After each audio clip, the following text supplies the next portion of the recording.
Assalamualaikum warahmatullahi wabarakatuh. Kembali lagi di channel Portal Dimensi dan tentunya masih bersama saya Kang Slamet di sini. Kali ini Kang Slamet akan menceritakan sebuah kisah yang berjudul Sudiro. Cerita ini ditulis oleh Untung Prastio dan sebelum kita masuk ke ceritanya, buat kalian yang belum subscribe channel ini, tekan tombol subscribe-nya terlebih dahulu dan tekan tombol notifikasinya agar kalian tidak ketinggalan cerita terbaru dari Portal Dimensi. Dan jangan lupa follow Instagramnya juga. Gak usah berlama-lama lagi, langsung saja kita masuk ke ceritanya. Sudiro.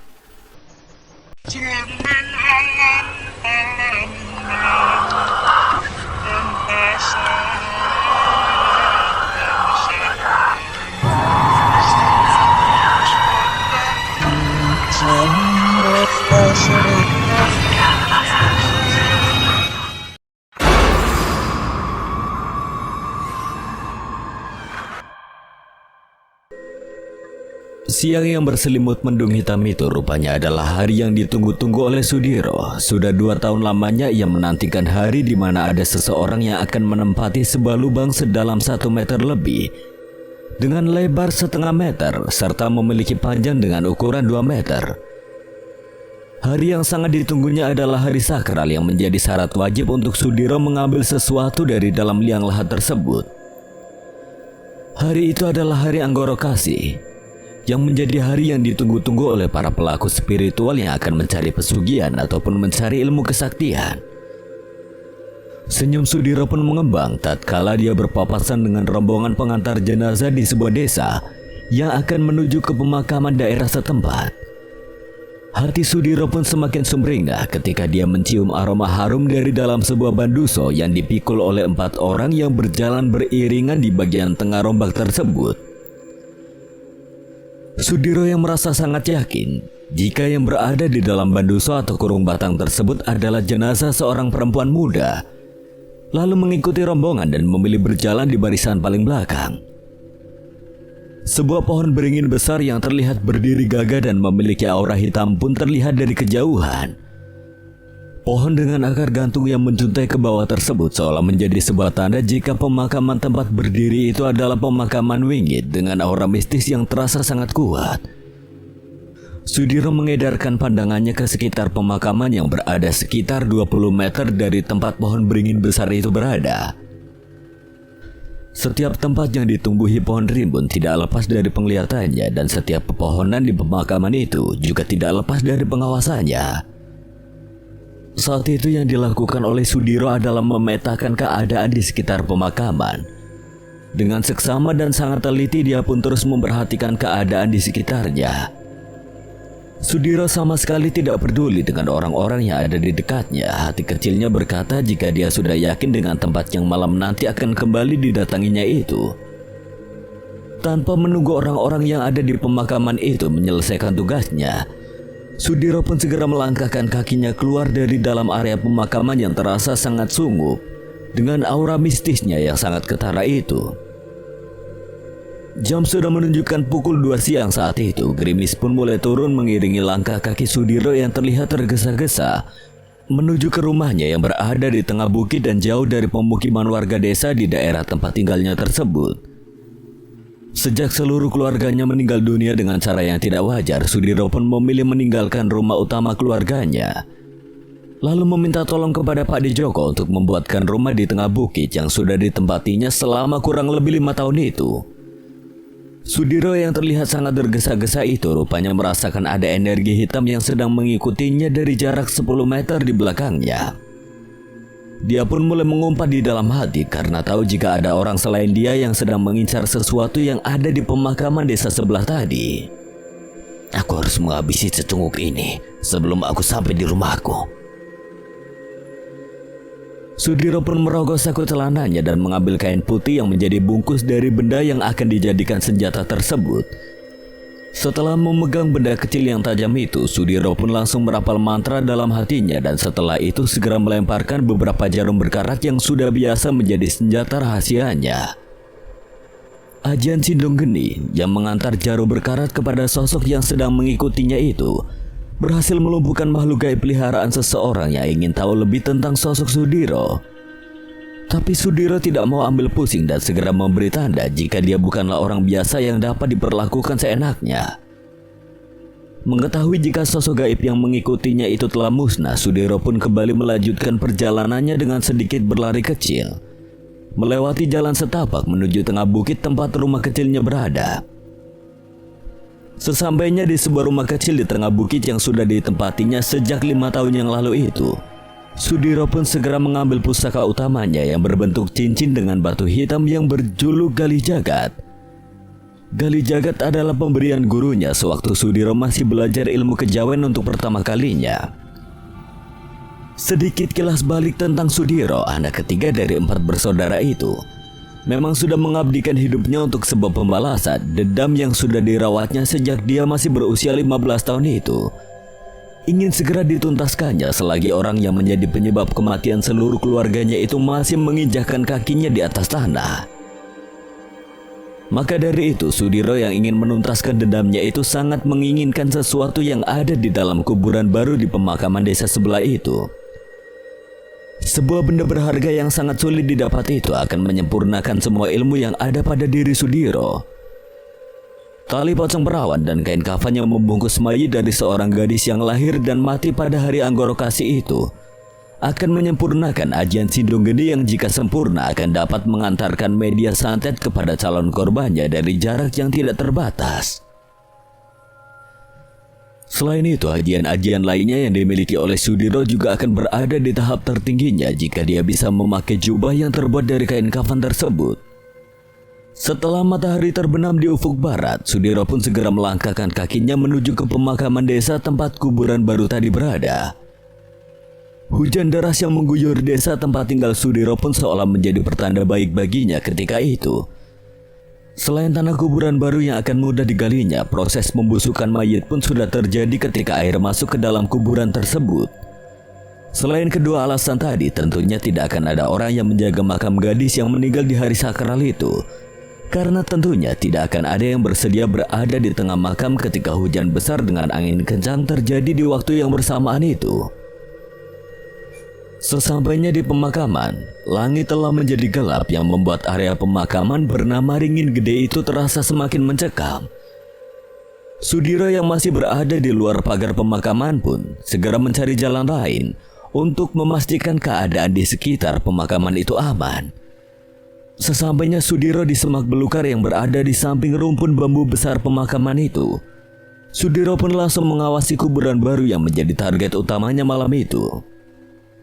Tapi baru saja Sudiro duduk dan mengawasi keadaan di sekitarnya, Sudiro pun dikejutkan oleh sesuatu yang wujudnya terlihat seperti asap hitam yang melesat ke arahnya dari sebelah samping kiri dan langsung mencekik lehernya dengan sangat kuat. Sudiro yang sudah merasakan sesak nafas dan juga merasa panas di sekujur tubuhnya, langsung merapal mantra dan meninju sosok makhluk tak kasat mata itu dengan tangan kanannya yang menggunakan cincin batu gali jagat itu. Kekuatan besar yang terpendar dari cincin batu gali jagat itu dapat melenyapkan sosok makhluk gaib yang tiba-tiba saja menyerangnya tadi. Dan Sudiro pun akhirnya tahu jika malam itu dia tidak sendirian berada di pemakaman Ringin Gede.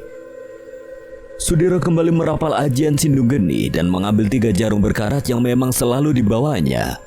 Setelah merapal mantra, Sudiro pun langsung meniup jarum berkarat yang ada di telapak tangan kanannya itu ke arah orang yang baru saja menyerangnya tadi. Suara keras pun terdengar oleh Sudiro dari atas pohon ringin besar yang ada di sebelah kanan tempatnya bersembunyi. Seseorang terjatuh dari atas pohon ringin itu menyebabkan suara benda jatuh yang terdengar keras.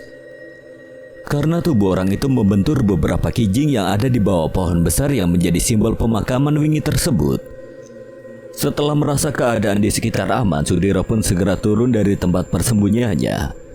Hujan deras dan angin kencang pun masih turun di sekitar pemakaman itu dan tentunya membuat jalan setapak menurun yang harus dilalui Sudiro menjadi sedikit licin.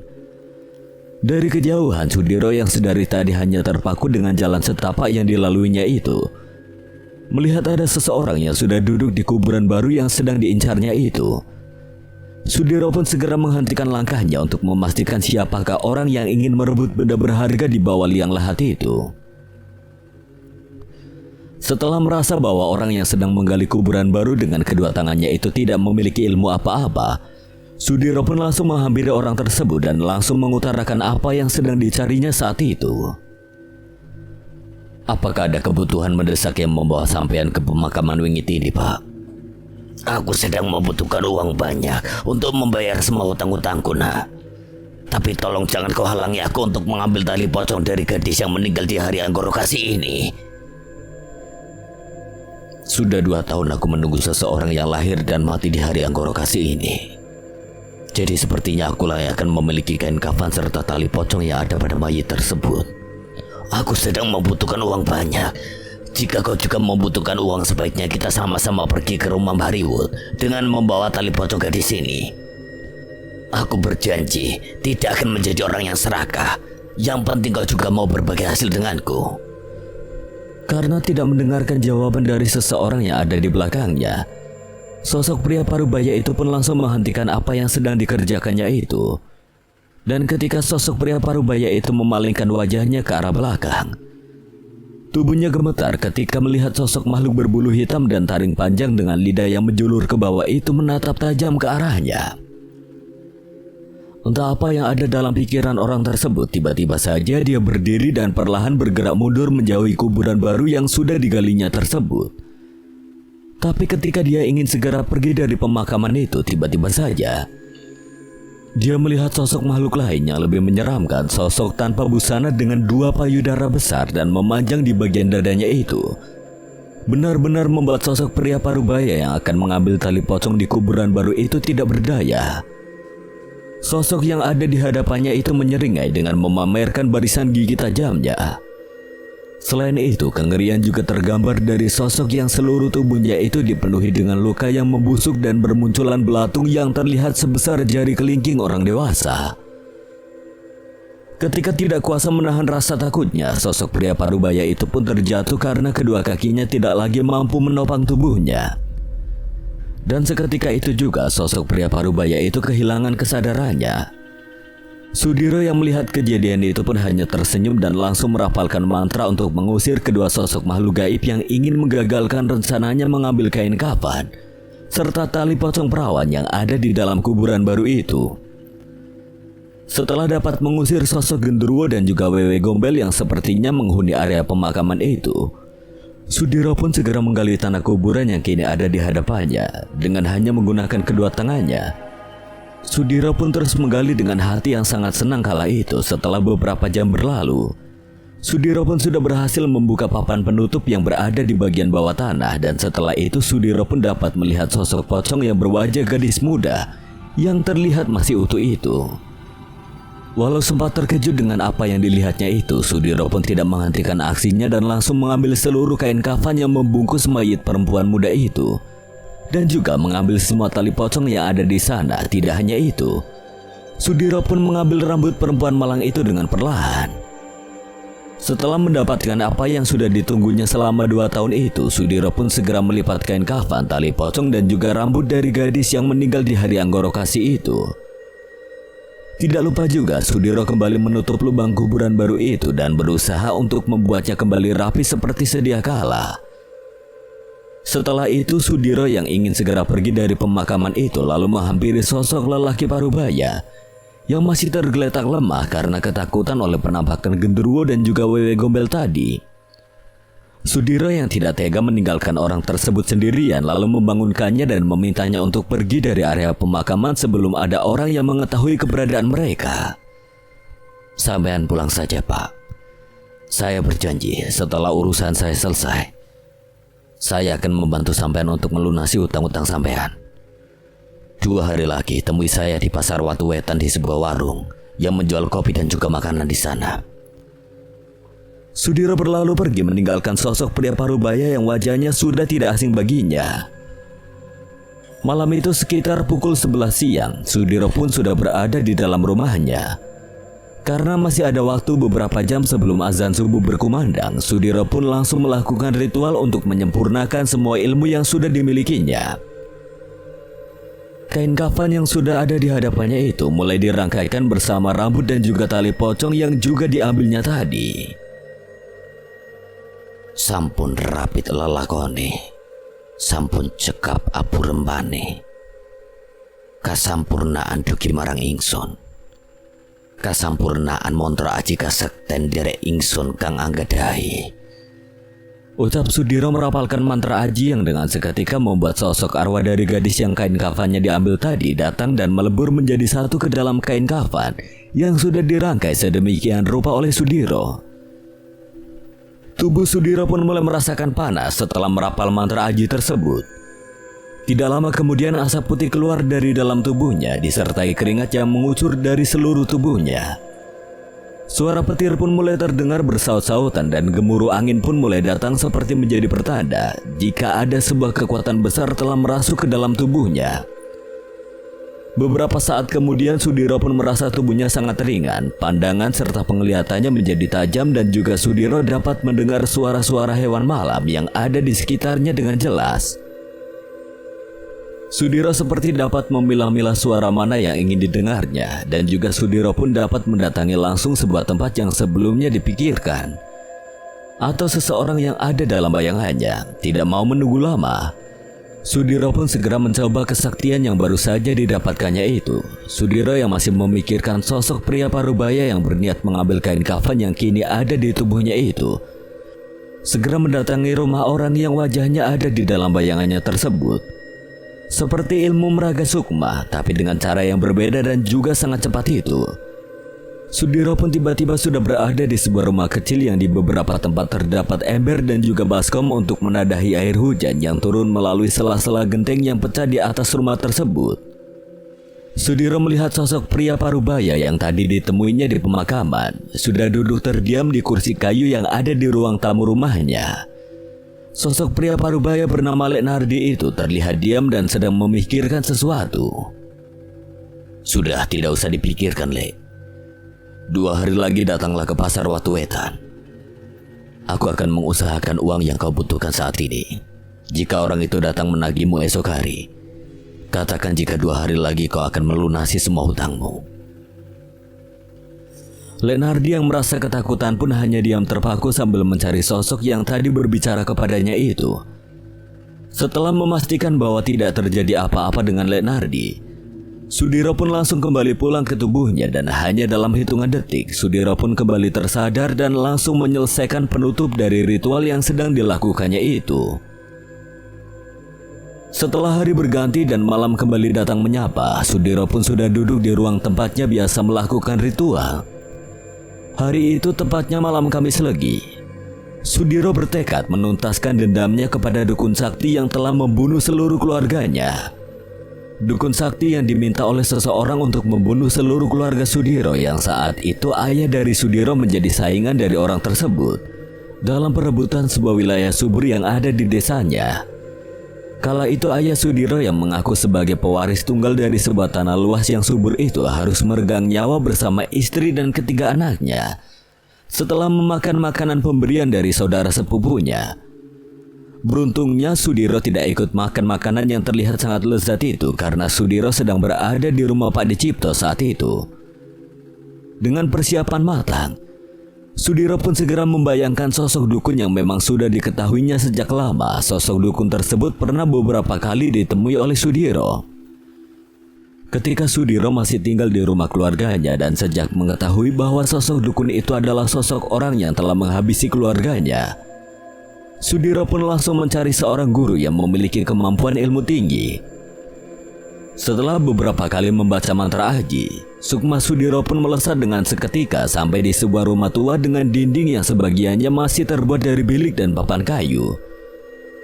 Rumah tua yang terlihat rapuh itu bukanlah rumah tua sembarangan. Pagar gaib yang membentengi rumah tersebut ada beberapa lapis dan terdiri dari 4 elemen dasar yang menjadi kekuatannya.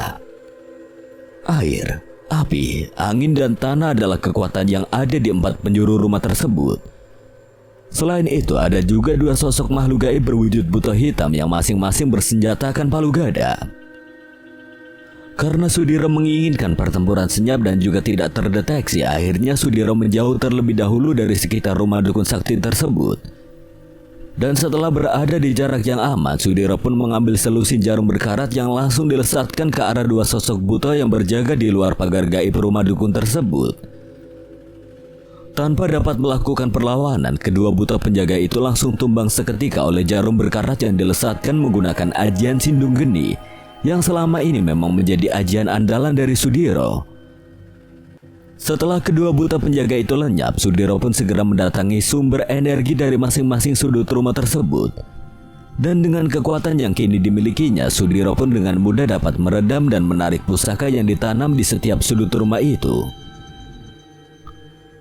Karena sudah tidak ada lagi yang menghalanginya, Sudiro pun langsung melesat masuk ke rumah yang hanya ditempati oleh dukun sakti itu seorang diri. Dan yang membuat Sudiro terkejut adalah ketika Sudiro melihat tiga sosok orang tua berbaju hitam sudah berdiri menunggunya di dalam rumah tersebut. Ilmu yang kau miliki masih belum seberapa, anak muda. Tapi pikiranmu tentang dendam yang terus kau pelihara itu menjadikanmu lebih kuat sedikit daripada ilmu yang kamu miliki itu. Kau pikir dengan ajian yang sering digunakan anak-anak untuk menakut-nakuti orang itu akan membuatku mundur, Seronggot? Kau sudah menyia-nyiakan hidupmu, bocah, dan sekarang bersiaplah untuk bertemu keluargamu yang sudah lebih dulu pergi ke alam baka.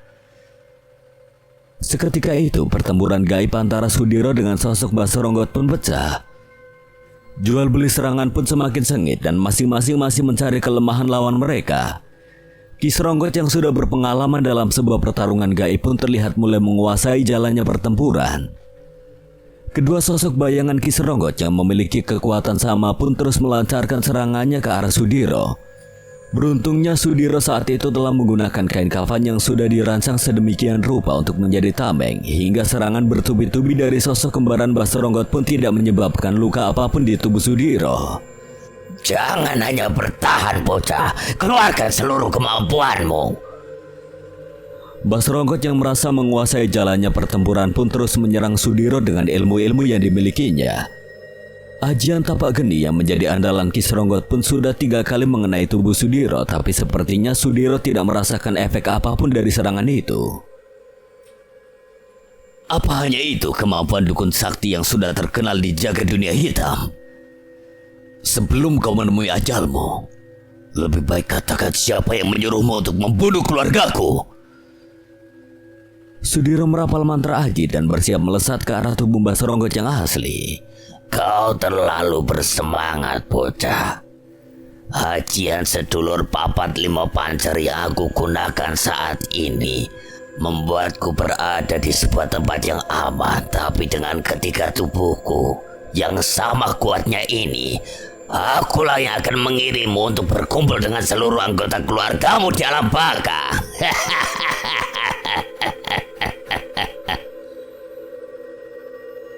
Tanpa menjawab perkataan dari Kisronggot, Sudiro pun langsung melesatkan tubuh astralnya ke arah Kisronggot yang dianggapnya asli.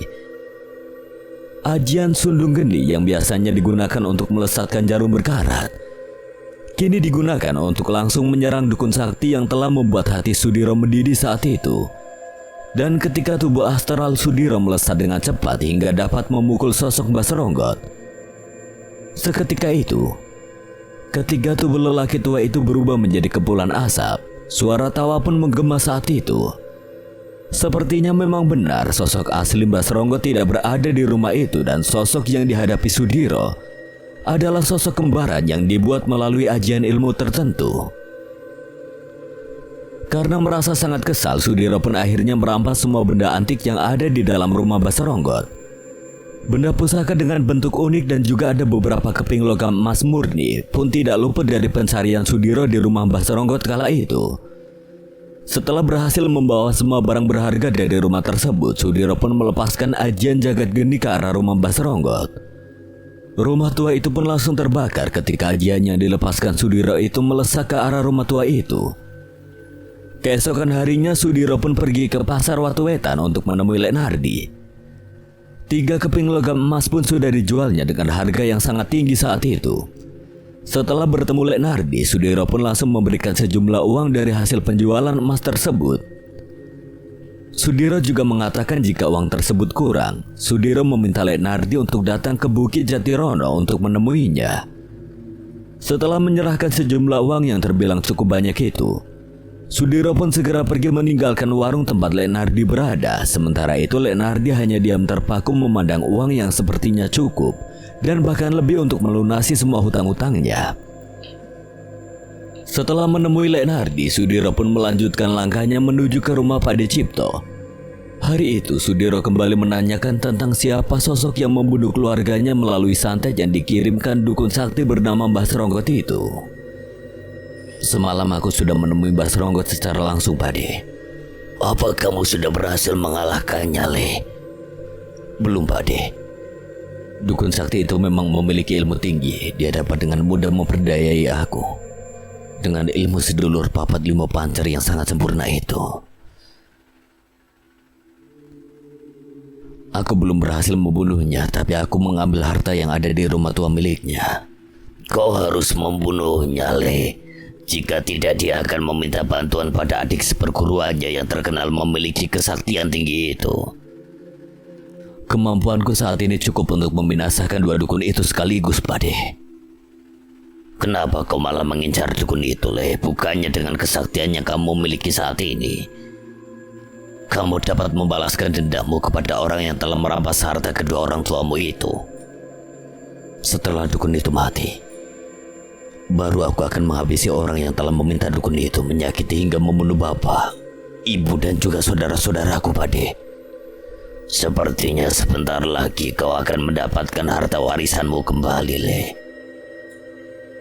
Sudiro telah berpamitan dengan Pak Cipto. Sudiro pun segera kembali ke rumahnya yang berada di tengah Bukit Jatirono. Setelah sampai di halaman rumahnya, Sudiro dikejutkan oleh kedatangan Lek Nardi yang entah mengapa bisa masuk melewati pagar gaib yang telah dipasang Sudiro. Dengan tenang, Lek Nardi pun menghampiri Sudiro dan langsung menjabat tangannya. Maaf, Mas, saya datang ke sini untuk mengembalikan sisa uang yang sampean berikan. Loh, uang itu memang saya berikan semuanya untuk sampean dan keluarga sampean, Le. Jadi tidak usah dikembalikan lagi. Sudiro merasa heran dengan kemampuan Lek Nardi yang dapat menembus pagar gaib yang sudah dibuatnya untuk menyembunyikan rumah yang ditempatinya itu. Jadi ketika ada orang asing datang, otomatis mereka tidak akan melihat rumah kecil di tengah bukit tersebut. Ilmu apa yang sampean miliki, Le, hingga sampean bisa masuk sampai di dalam rumahku ini? Tadi saya bertemu lelaki yang usianya di atas saya. Beliau mengantarkan saya sampai di sini dan beliau juga menitipkan pesan pada sampean, Mas. Apa pesan yang beliau sampaikan, Le? Beliau hanya mengatakan, Tirto sejati panggonane ning ati, becik ketite ala ketara. Setelah selesai berbincang dengan Lek Nardi di beranda rumahnya, Sudiro pun lalu mengantarkan Lek Nardi sampai di ujung halaman rumahnya. Setelah itu, Sudiro pun membaringkan tubuhnya sambil terus mencerna pesan dari seseorang yang dapat mengantarkan Lek Nardi masuk ke halaman rumahnya. Jelas sosok yang mengantar Lek Nardi bukanlah sosok orang sembarangan karena pagar gaib yang dipasang Sudiro mengelilingi rumah serta halaman rumahnya itu tidak akan mudah ditembus oleh siapapun. Orang itu juga bukan orang yang ingin melakukan kejahatan sebab sosok jin yang menunggu rumah Sudiro itu pasti akan bertarung mati-matian untuk melindungi rumah majikannya tersebut. Setelah dapat tertidur pula, Sudiro pun bermimpi sedang berada di sebuah tempat yang sangat gelap gulita. Di tempat itu, Sudiro pun mendengar suara orang tuanya yang meminta Sudiro untuk tidak lagi menyimpan dendam kepada sosok sepupu dari orang tua Sudiro. Siapa aku sebenarnya? Kenapa aku tidak dapat melihat wujudmu? Kau tidak akan dapat melihatku selama hatimu masih dipenuhi amarah dan dendam, Le. Bapak, apa kau benar-benar Bapak? Sudiro merasa sedih mendengar suara yang sudah menghilang selama 10 tahun lebih dari telinganya. Sudahi amarahmu, hilangkan rasa dendammu, ingat, Le. Becik ketite olo ketoro. Yang membuat aku mati bukan pamanmu, tapi memang sudah kehendak dari Sang Pencipta, Le. Sudahi dendammu itu sebelum kau menyesali apa yang kau lakukan nantinya. Paman yang dimaksud oleh suara tanpa wujud itu adalah sosok sepupu dari ayah Sudiro yang bernama Lek Pujo. Beliau memang awalnya tidak mau mengelola tanah luas dan subur yang memang menjadi warisan ayah Sudiro yang bernama Pak Besar itu. Perselisihan keluarga yang terjadi saat itu memang belum sepenuhnya dipahami oleh Sudiro. Yang diketahuinya adalah Pak De Cipto lah orang yang menyelamatkannya ketika musibah yang merenggut nyawa dari seluruh keluarga Sudiro datang hari itu. Hari itu ketika Sudiro hendak pergi ke rumah Pak De Cipto, Sudiro bertemu dengan Lek Pujo bersama istri dan anaknya, yang sepertinya membawakan keluarga Sudiro lauk pauk dan barang-barang lainnya. Setelah malam datang, Sudiro pun dikejutkan oleh kabar duka dari salah satu tetangganya yang mengabarkan kematian dari kedua orang tuanya dan juga ketiga saudaranya itu. Sudiro yang merasa sangat terpukul dengan kabar tersebut pun langsung berlari pulang sambil terus menangis. Pak De Cipto pun langsung menyusul Sudiro dan menenangkan Sudiro sesampainya mereka di rumah. Keesokan harinya setelah selesai menguburkan seluruh anggota keluarganya, Sudiro pun memilih untuk pulang ke rumah Pak De Cipto, dan ketika Sudiro berada di rumah Pak De Cipto itulah dia mendapatkan kabar jika keluarganya mati dengan cara disantet. Itu santet glukoh pring sedapur, Dir. Santet yang dapat menghilangkan nyawa seseorang lewat makanan yang sudah dicampur racun tapi berwujud racun gaib. Ada orang yang tidak suka dengan bapakmu dan ingin menguasai tanah di Karanggapit yang memang terkenal subur itu. Sudiro yang memang masih labil saat itu langsung menelan mentah-mentah apa yang telah diucapkan oleh Pak De Cipto, hingga akhirnya Sudiro tidak mau menemui Lek Pujo yang dianggapnya telah menghabisi keluarganya tersebut. Lek Pujo pun tidak pernah diberi kesempatan untuk menjelaskan kenapa tanah milik orang tuanya itu kini menjadi miliknya. Karena sudah terpengaruh oleh dendam kesuma, Sudiro muda pun berkelana mencari guru yang memang menguasai ilmu-ilmu kanuragan serta ilmu kebatinan.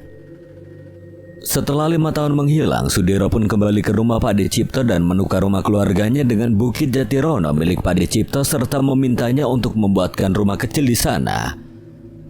Mendengar hal itu, Pak De Cipto pun langsung menyetujui permintaan dari keponakannya tersebut karena pada dasarnya Bukit Jatirono adalah sebuah bukit wingit yang tidak ada harganya bagi Pak De Cipto.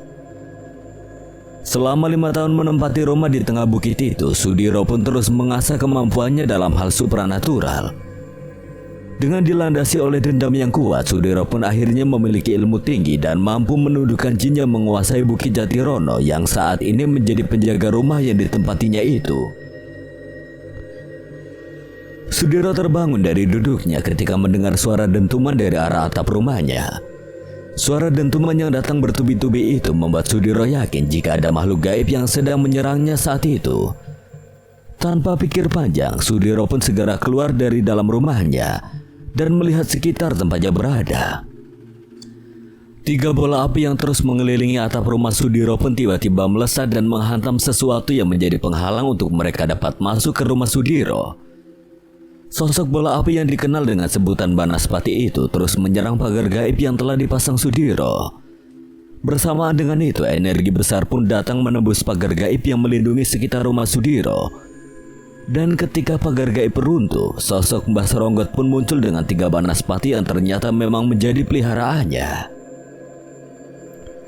Kembalikan semua barang yang kau curi dari rumahku, bocah sialan. Ambil sendiri jika kau mampu, dukun sialan. Sudiro melesatkan jarum-jarum berkarat ke arah Mbah Seronggot dan 3 makhluk peliharaannya. Mbah Seronggot yang telah mengetahui jurus andalan dari Sudiro pun telah mempersiapkan perisai gaib yang mampu menangkal serangan berkecepatan tinggi dan berkekuatan dahsyat tersebut. Tapi tidak bagi sosok Banaspati yang ada di belakang Mbah Seronggot, ketiganya langsung berubah menjadi kepulan asap setelah jarum berkarat yang dipadukan dengan ajian Sindung Geni itu mengenai tubuh mereka. Mbah Seronggot yang masih merasa sangat marah pun mulai merapal mantra untuk menyerang Sudiro, tapi Mbah Seronggot lupa jika dia sedang berada di daerah yang sudah dipenuhi oleh ranjau gaib. Tubuh Mbah Seronggot pun mulai gemetar dan dari mulutnya mulai mengeluarkan darah. Saat itu rasa sakit pun mulai terlihat dari wajah Mbah Seronggot yang tubuhnya menjadi kaku dan tidak dapat digerakkan. Aku memang hanya mempunyai satu ajian untuk menyerang, tapi aku memiliki puluhan jebakan gaib yang tidak kau kira sebelumnya, dukun sialan. Jika kau membunuhku, kau tidak akan tahu rahasia besar yang selama ini terjadi pada hidup. Kau juga tidak akan tahu siapa sebenarnya pembunuh keluargamu.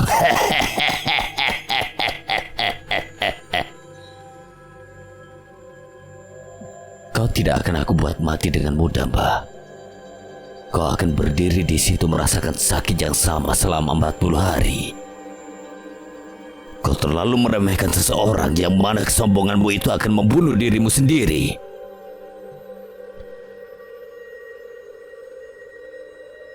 Kalau kau mau mengatakan siapa dalang dari kematian keluargaku, aku akan membiarkanmu hidup walau aku harus memusnahkan semua ilmu yang kau miliki.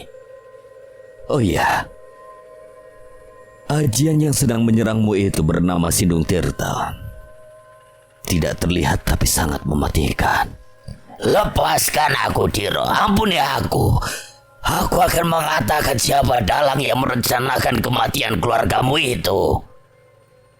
Baiklah. Katakan siapa yang merencanakan itu semua. Cipto. Dialah yang merencanakan semuanya dan dialah yang menginginkan tanah warisan milik ayahmu itu.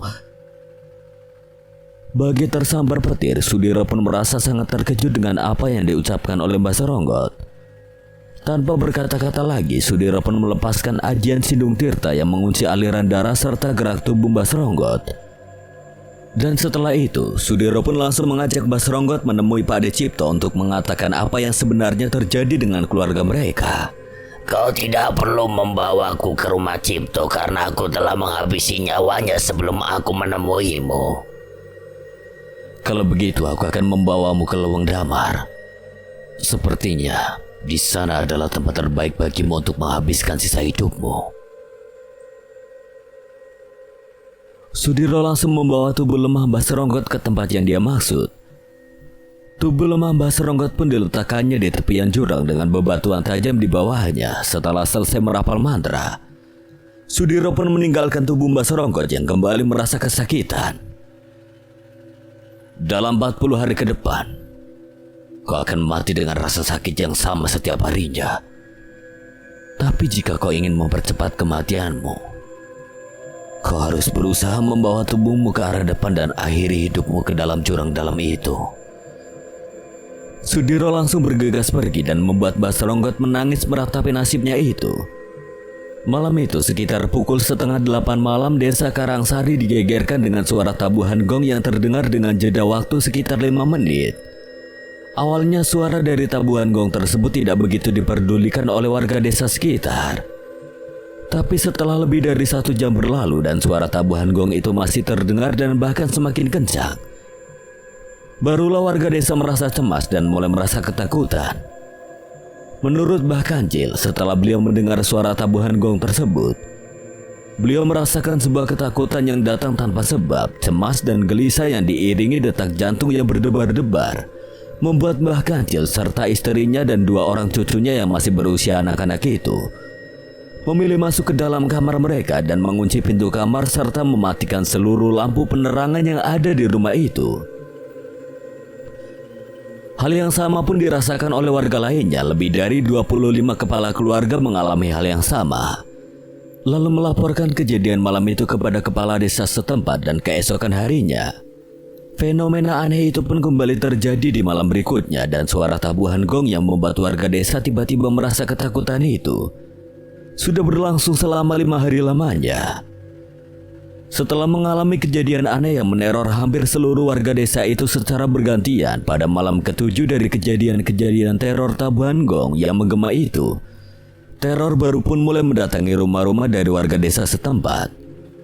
Malam itu ketika warga sudah tidak mendengar suara tabuhan gong yang secara tiba-tiba membuat warga ketakutan tanpa sebab itu, kejadian lain yang tidak kalah mencekam pun mulai terjadi. Suara burung gagak yang terdengar lebih menakutkan dari suara tabuhan gong itu mulai terdengar bersaut-sautan seolah memberi pertanda akan datangnya sebuah hal yang menakutkan.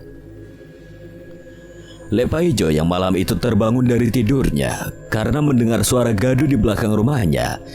Yang terdapat sebuah kandang kambing itu tanpa sedikit pun curiga keluar dari pintu belakang rumahnya dan memeriksa suara gaduh yang datang dari dalam kandang kambing tersebut. Tapi ketika Lek Paijo sudah berada di pekarangan belakang rumahnya, suara burung gagak yang bersaut-sautan pun mulai terdengar dengan diiringi suara tabuhan gong yang terus menggaung. Dari arah atas Lek Paijo juga mulai mendengar suara angin bergemuruh yang disertai gumpalan asap hitam yang terbang ke bawah dan menuju ke arahnya.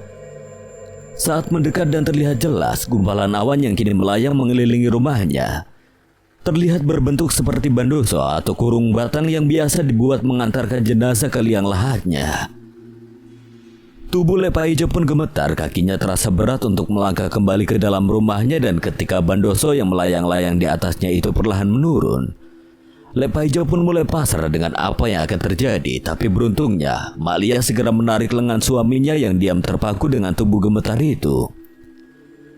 Dan seketika itu juga Lek Paijo dapat menggerakkan kedua kakinya dan berlari masuk ke dalam rumahnya. Ada apa, Pak? Mak Lia berbisik pada Lek Paijo yang langsung mendapatkan balasan dengan jari telunjuk yang menempel di bibirnya. Lek Paijo langsung mengajak Mak Lia masuk ke dalam kamarnya dengan langkah mengendap-endap. Baru saja Lek Paijo dan Mak Lia masuk ke dalam kamarnya, tiba-tiba saja mereka berdua mendengar suara pintu yang ada di bagian depan, samping dan belakang rumahnya bergetar. Selain itu, suara ketukan pintu pun mulai terdengar seolah-olah ada orang yang memaksa untuk masuk ke dalam rumah. Selain itu, suara tabuhan gong serta suara burung gagak yang bersaut-sautan mulai membuat Lek Paijo dan juga Mak Lia ketakutan. Tubuh mereka berdua gemetar, merasakan takut yang datang tanpa sebab, hingga keringat dingin pun membasahi pakaian yang mereka kenakan malam itu. Ketika Lek Paijo dan Mak Lia memejamkan kedua matanya karena menahan rasa takut yang sedang mereka hadapi itu, tiba-tiba saja terdengar suara dari pintu kamar Retno yang berada di bagian paling depan di sebelah ruang tamu. Jantung Lek Paijo berdegup lebih kencang memikirkan anak perempuan yang sepertinya sedang dalam bahaya itu. Setelah terdengar suara dari pintu dari arah kamar Retno, kini mulai terdengar lagi langkah kaki Retno yang keluar dari dalam kamarnya dan berjalan menuju ke arah pintu depan. Lek Paijo yang tidak ingin terjadi apa-apa dengan anak perempuan satu-satunya itu lalu memaksakan diri untuk bangkit walaupun kedua kakinya masih gemetar. Lengan kanan Lek Paijo pun dipegang erat oleh Mak Lia yang memintanya untuk tidak pergi meninggalkannya seorang diri. Retno, Mak. Dengan terpaksa, Mak Lia pun melepaskan pegangan tangannya dan membiarkan Lek Paijo keluar dari dalam kamar untuk memeriksa keadaan Retno. Tapi baru saja Lek Paijo membuka pintu kamarnya, tiba-tiba saja dia dikagetkan oleh Retno yang sudah berdiri di depan pintu kamarnya dengan tubuh gemetar dan wajah yang dipenuhi air mata. Melihat hal itu, Lek Paijo pun langsung menarik lengan anak gadisnya tersebut masuk ke dalam kamarnya dan langsung menutup rapat pintu serta mengunci. Kejadian mencekam pun tidak berhenti sampai di situ saja.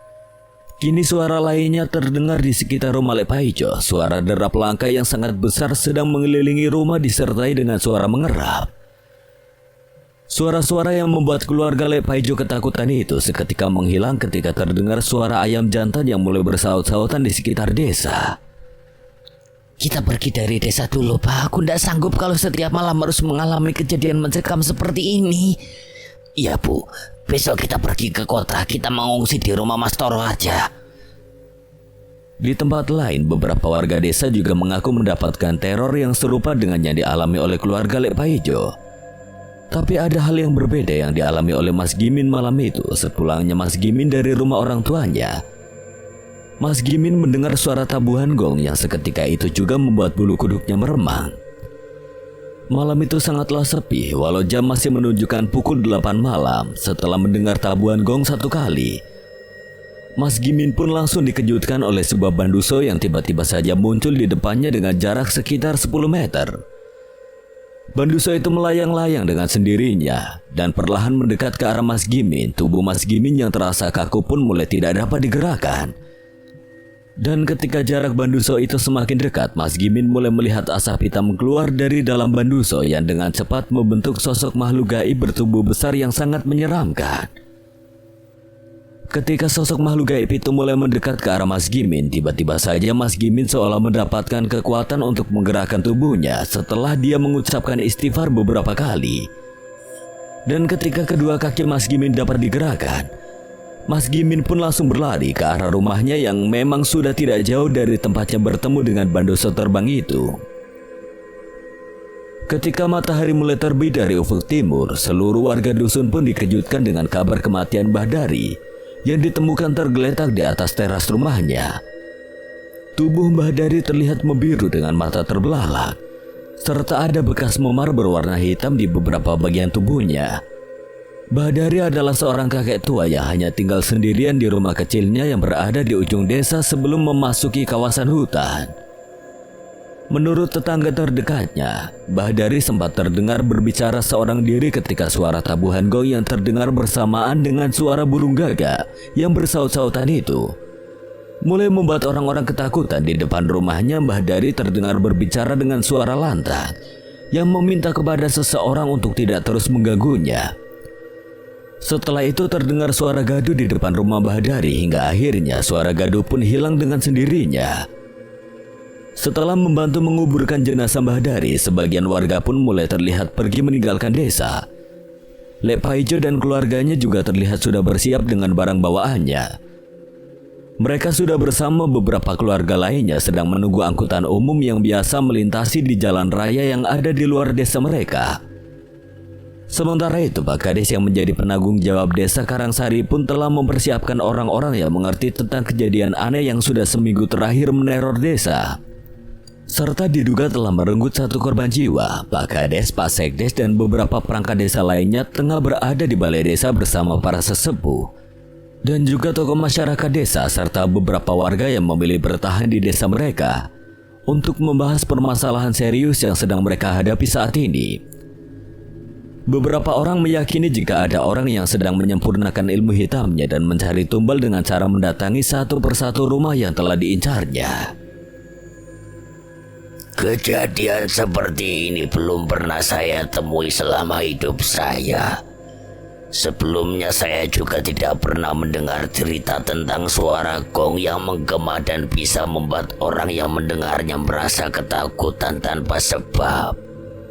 Ini pasti ulah seseorang yang sedang mencari kesempurnaan ilmu hitam, ujar Mbah Mulyo yang menjadi orang paling sepuh di desa Karangsari. Kalau memang demikian adanya, kita harus mencari orang yang memiliki ilmu tinggi, baik itu ilmu agama maupun ilmu kejawen, untuk menghadapi permasalahan di desa ini, Kang. Maaf Pak Kades, saya punya kenalan orang yang mengerti dengan hal gaib. Orang itu tinggal di desa sebelah di tengah Bukit Jatirono. Kalau begitu tidak ada salahnya untuk coba mendatangi orang itu untuk meminta bantuannya Pak Nardi. Nanti biar Mas Ruhin serta beberapa pemuda Karang Taruna mengantar Pak Nardi ke rumah orang itu.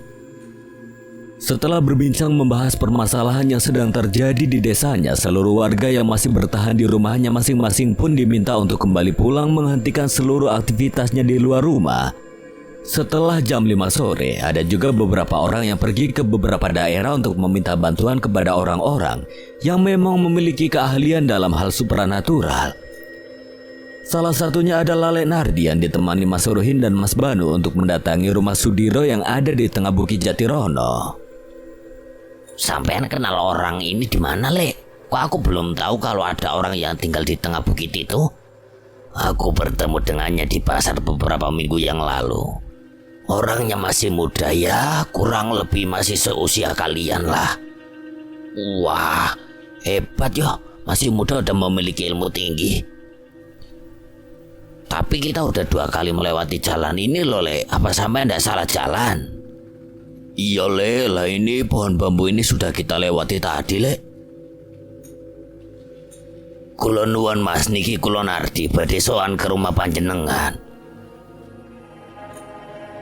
Lek Nardi berbicara sendiri dan membuat Mas Banu serta Mas Ruhin saling beradu pandang. Tak lama setelah itu muncul seorang pemuda dari arah bawah jalan menanjak tempat Lek Nardi, Mas Banu dan juga Mas Ruhin berada. Oh alah, ada tamu toh. Monggo sampean jalan terus, rumah saya ada di depan sana. Terima kasih Mas, maaf kami mengganggu. Mas Ruhin yang merasa yakin jika tadi tidak melihat rumah di jalan yang telah mereka lalui itu merasa sangat heran dengan kejadian yang dialaminya siang itu. Mas Ruhin dan Mas Banu yang masih bertanya-tanya dalam hati pun tiba-tiba merasa merinding setelah sampai di depan halaman rumah kecil tempat Sudiro tinggal saat itu. Monggo, silakan duduk. Terima kasih Mas. Sekali lagi kami minta maaf jika kedatangan kami ke rumah sampean ini mengganggu kegiatan sampean. Nggak apa-apa, Le. Memangnya ada perlu apa dengan saya? Apa ada yang bisa saya bantu? Setelah kematian Basronggo dan juga Pak Dicipto, Sudiro memang terlihat jauh berbeda. Pemuda yang selama bertahun-tahun hidup sendiri dan sangat tertutup itu, kini menjadi lebih ramah dan mau mulai bergaul dengan teman-teman semasa kecilnya di desa tempatnya tinggal. Sudiro juga sudah mendapatkan penjelasan dari pamannya yang bernama Lek Pujo tentang masalah besar yang menimpa keluarganya saat itu.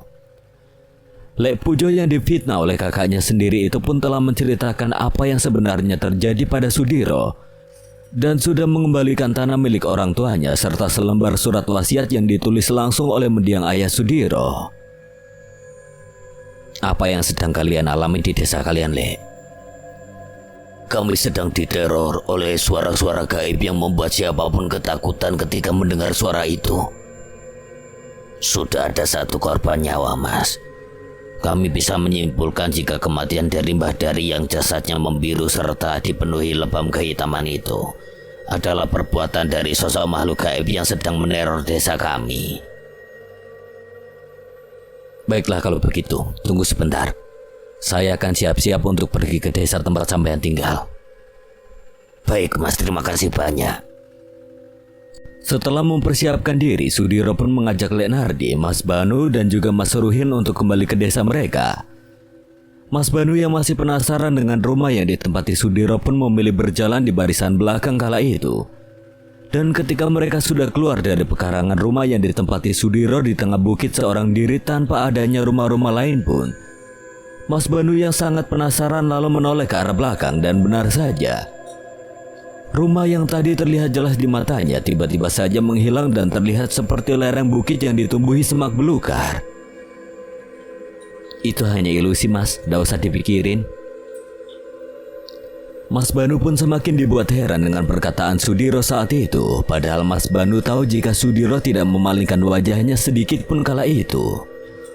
Wah, sampean benar-benar bukan orang sembarangan masih. Sama aja Mas, hanya saja saya memang mempelajari sesuatu yang sampean tidak pelajari. Sesampainya di gapura yang menjadi pintu masuk desa Karangsari, Sudiro pun sudah merasakan sebuah kekuatan besar yang menutupi seluruh bagian desa. Mata tajam Sudiro pun terus menatap ke sebuah bukit yang terlihat paling tinggi di antara perbukitan lain yang mengelilingi desa tersebut. Sudiro menekan sebuah energi besar dari bukit yang memang hampir tidak pernah didatangi warga desa sekitar. Bukit yang ada di sana sepertinya memiliki aura hitam yang sangat terasa dari sekitar tempat ini, Le. Bukit Ondolimo. Memang bukit itu jarang sekali didatangi warga, Mas. Bahkan saya sendiri belum pernah datang ke lereng bukit itu. Bukit itu kabarnya wingit, Mas. Jadi warga desa ini memang tidak pernah datang ke sana. Sebelum malam tiba, kita harus memberi waktu untuk warga menangkal serangan ilmu gaib yang dilakukan seseorang yang sedang mencari tumbal untuk menyempurnakan ilmu hitam yang sedang dijalankannya itu. Kalau begitu kita harus ke balai desa aja, Mas. Kita sampaikan pada Pak Kades tentang apa yang sampean ketahui. Sesampainya di balai desa, Sudiro pun langsung menjelaskan apa yang dirasakannya, walaupun Sudiro belum mengetahui pasti siapa yang sedang mengganggu kedamaian desa itu. Tapi Sudiro sudah bisa mengetahui cara kerja dari sebuah ajian yang dapat mempengaruhi kejiwaan seseorang. Suara gong yang didengar hampir seluruh warga desa itu berisi mantra dari ilmu hitam yang dimiliki seseorang. Entah sedang mencari tumbal atau sedang menjajal ilmu yang dimilikinya. Tapi orang itu pasti memiliki tujuan tertentu dengan meneror desa ini. Sudiro menjelaskan pada kepala desa dan pamong-pamong desa yang lainnya serta beberapa warga yang masih berada di balai desa saat itu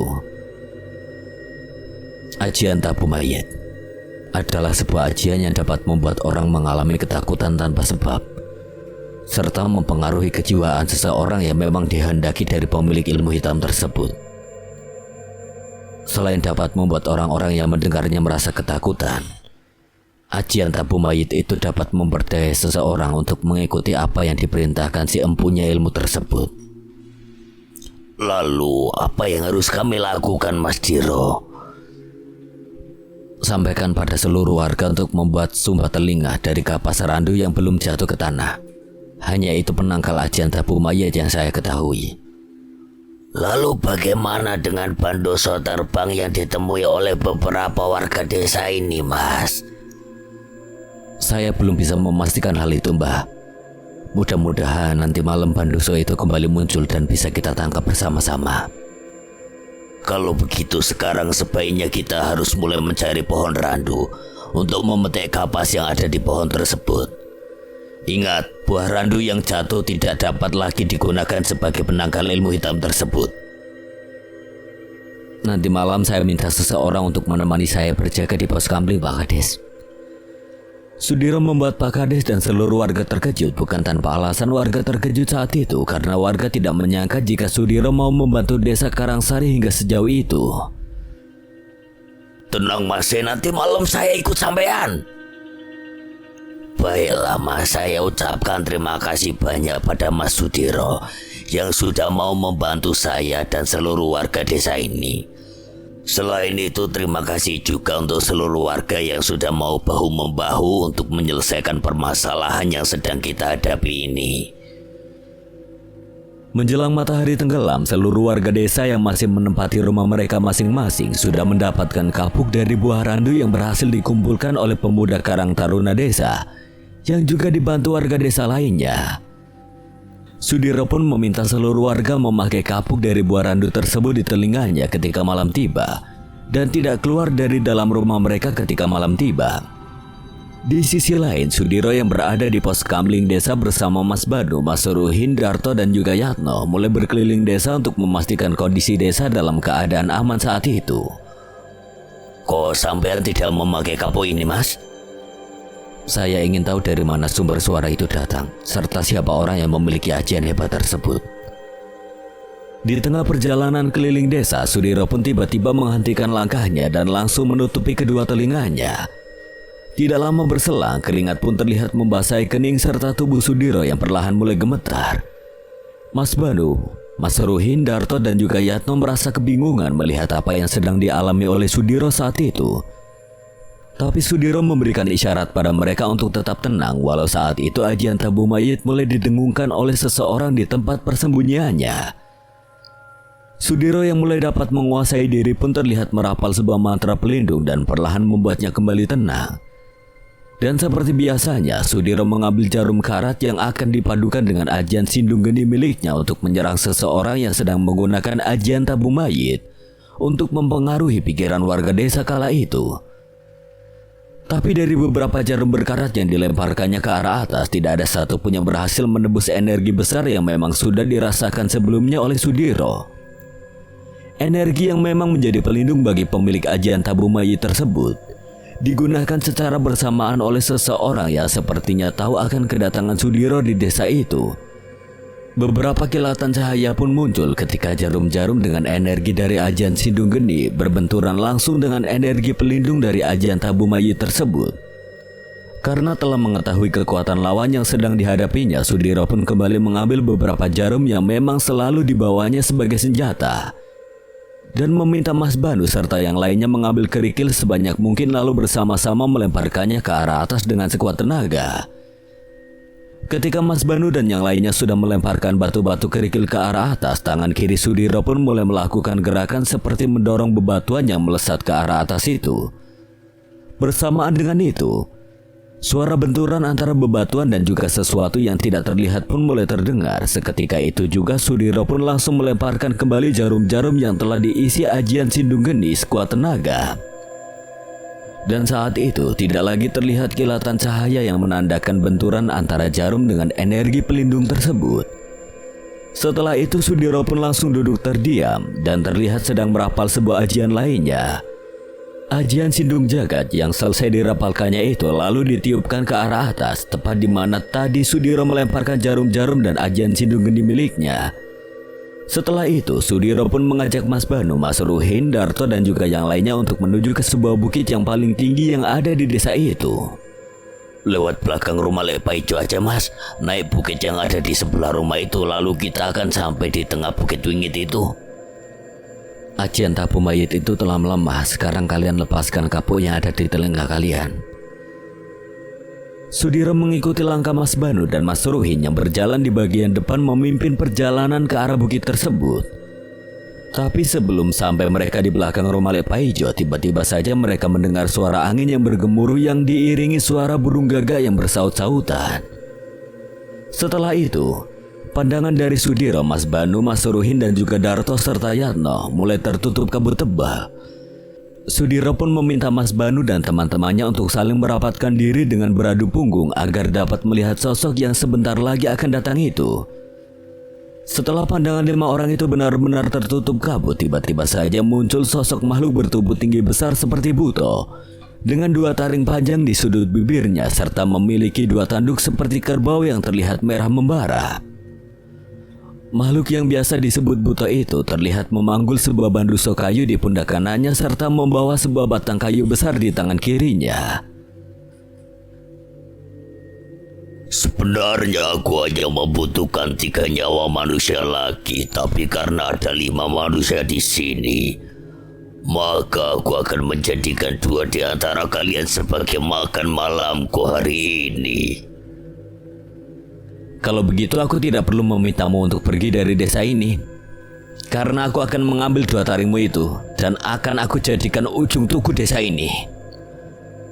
Rupanya memang benar ada manusia sakti di sini. Kemampuanmu hebat juga bocah, karena kau telah membunuh muridku dari jarak jauh dan juga dapat menembus pagar gaib yang dibuatnya. Tapi kalian tidak akan tahu siapakah muridku itu karena aku sudah memakannya sesuai perjanjian yang kami tentukan dulu.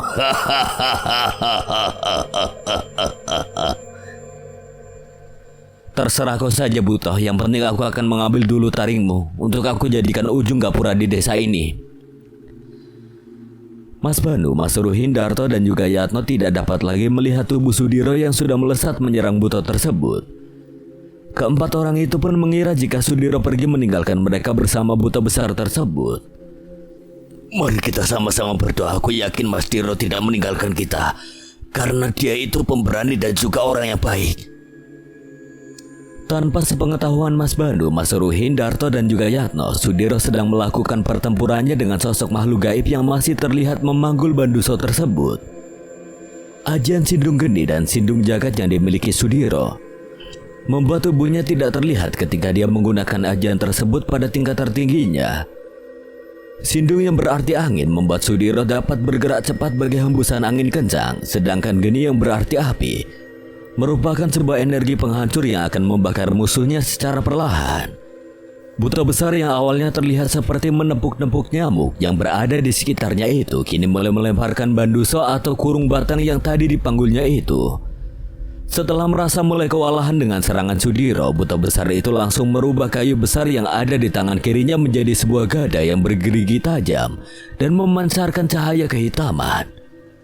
Mas Banu, Mas Ruhin, Darto dan juga Yatno memilih menjauhi tempat berlangsungnya pertempuran antara Sudiro dengan makhluk gaib berwujud buta besar tersebut.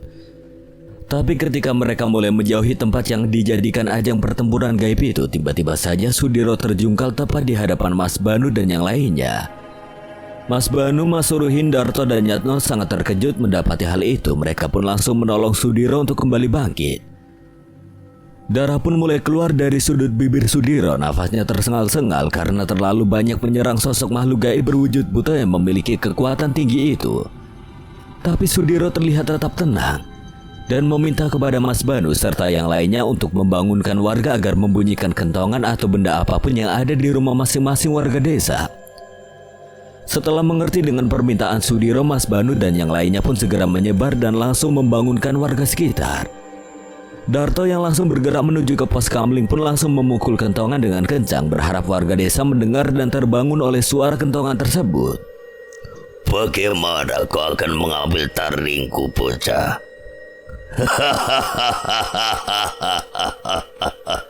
Sombong sekali kau ini. Sebentar lagi aku akan mencabut taringmu, makhluk besar. Itulah janjiku. Sudiro mulai merapalkan ajian Sindung Geni sambil menggenggam keris kecil berpamor hitam legam yang memiliki energi kuat tersebut. Perlahan-lahan suara kentongan pun terdengar mulai bersaut-sautan di seluruh penjuru desa. Mengetahui hal itu, buta besar yang memiliki kekuatan tinggi itu pun terlihat sangat terganggu dengan suara kentongan yang mulai terdengar semakin kencang itu. Dugaan Sudiro pun benar adanya. Sudiro yang tadi menyerang sambil mencari kelemahan musuhnya itu mengetahui jika suara bising adalah kelemahan dari sosok buta tersebut karena Sudiro melihat sosok buta itu tidak memiliki daun telinga. Mengetahui lawannya sedang kebingungan, Sudiro pun langsung menyerang kembali sosok makhluk gaib bertubuh besar itu. Tubuh Sudiro kembali melesat dengan sebilah keris di tangannya yang siap untuk menusuk tubuh besar berkekuatan tinggi itu. Pertarungan gaib pun kembali terjadi, tapi saat ini Sudiro lah yang menguasai jalannya pertempuran. Secara perlahan-lahan serangan-serangan yang dilesatkan oleh Sudiro ke tubuh buta besar itu mengakibatkan luka yang menyebar ke seluruh tubuh makhluk besar itu. Teriakan dari buta yang merasa kesakitan sekaligus marah itu terdengar menggema dan terasa sangat menakutkan. Tapi semuanya belum berakhir. Kini muncul sosok baru dari dalam banduso yang tadi diletakkan oleh buta tersebut. Tapi sepertinya buta bertubuh besar itu salah perhitungan. Kekuatannya yang sudah mulai melemah pun tidak dapat lagi menyerang Sudiro dengan baik. Bahkan sosok yang baru saja keluar dari dalam banduso tersebut langsung dibuat tidak berdaya oleh Sudiro dengan ajian Sindung Jagat yang dilesatkannya dari kejauhan. Setelah beberapa saat, tubuh buta itu pun tidak berdaya dengan banyak lubang dan luka lainnya akibat keris pusaka yang digunakan oleh Sudiro. Tubuh buta besar itu pun mulai limbung dan akhirnya roboh di hadapan Sudiro, dan ketika tubuh besar tersebut perlahan mulai berubah menjadi asap, Sudiro pun menepati janjinya dengan mengambil taring tajam yang ada di kedua sudut bibir buta tersebut. Dengan ajian Sindung Rupa, Sudiro pun membuat taring makhluk gaib berkekuatan tinggi itu menjadi sebuah benda nyata yang dapat terlihat oleh mata manusia biasa. Setelah mengetahui jika teror di desa mereka telah selesai, warga pun berkumpul di pos kamling bersama kepala desa lainnya. Sudiro pun lalu menyerahkan taring buta dengan panjang hampir 1 meter tersebut kepada kepala desa dan memintanya untuk memasang di ujung gapura tempat keluar masuknya warga desa tersebut. Sudiro sengaja meminta kepada kepala desa untuk membuat kedua taring tersebut sebagai ujung tiang gapura, supaya menjadi sebuah peringatan kepada orang-orang yang akan berbuat jahat di desa tersebut. Selain itu, menurut Sudiro taring itu juga sangat ditakuti oleh makhluk gaib sebangsa buta karena taring tersebut merupakan taring dari salah satu pemimpin kerajaan buta di hutan larangan. Setelah membantu menyelesaikan teror makhluk gaib yang ada di desa Karangsari, Sudiro pun berpamitan untuk kembali ke rumahnya yang ada di tengah bukit di desa sebelah. Setelah beberapa hari berlalu, Lenardi bersama Mas Banu pun hendak berkunjung ke rumah Sudiro, tapi anehnya, hingga sore hari mereka berdua tidak dapat menemukan rumah Sudiro yang berada di tengah bukit Jatirono. Jadi menurut cerita dari warga desa, ada seseorang yang sedang menyempurnakan ilmu hitam yang dianutnya saat itu. Sudah ada 4 korban jiwa dari desa lainnya dengan teror yang berbeda. Jika di desa Karangsari ada beberapa teror mengerikan dengan suara tabuhan gong yang dapat membuat orang yang mendengarnya menjadi ketakutan, serta ada juga suara burung gagak yang bersaut-sautan dan juga banduso terbang, tapi berbeda dengan 2 desa yang juga mengalami teror yang sangat mengerikan. Jika saja Sudiro tidak berhasil menghentikan aksi dari seseorang yang sedang menyempurnakan ilmu hitamnya tersebut, mungkin akan lebih banyak lagi korban jiwa yang berjatuhan karena pada dasarnya makhluk gaib berwujud buta tersebutlah yang sedang mencari seseorang untuk dijadikan mangsa olehnya. Sekian, dan terima kasih buat Untung Prastio yang telah mengizinkan saya membawakan ceritanya. Apabila ada kesalahan atau kekurangan, Kang Selamet memohon maaf sebesar-besarnya. Dan akhir kata, Kang Selamet pamit undur diri. Wassalamualaikum warahmatullahi wabarakatuh. Sampai berjumpa lagi.